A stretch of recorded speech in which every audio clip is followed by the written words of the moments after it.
कोशिश करूंगा तेरे बगैर जीने का, कोशिश करूंगा तेरे बगैर जीने का। अगर जी गए तो इतिहास बन जाऊंगा और मर गए तो लाश बन जाऊंगा।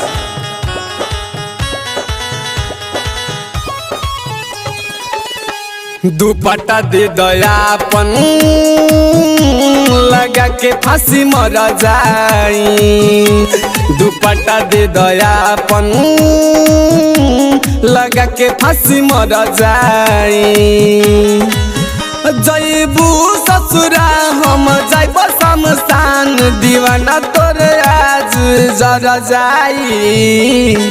दुपट्टा दे दयापन लगा के फांसी मर जाई। दुपट्टा दे जान हो लगा के फांसी मर जाई।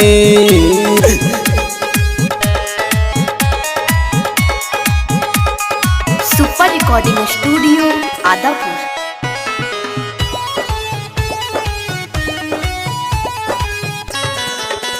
जान जात बाड़ू दिलावा के तोड़ के, बोला जी के का करब छोड़ के। ए जान सुना तारू, जान जात बाड़ू दिलावा के तोड़ के, बोला जी के का करब छोड़ के।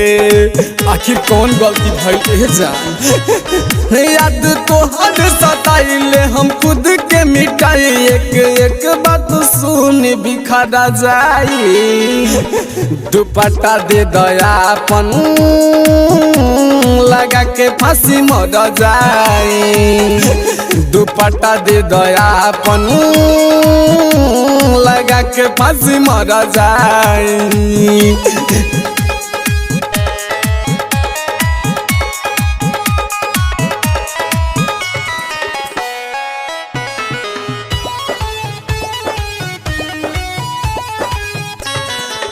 शादी ला तू भइलू राजी हो, तोरा दुआरा पर बैंड बाजा बाजी हो।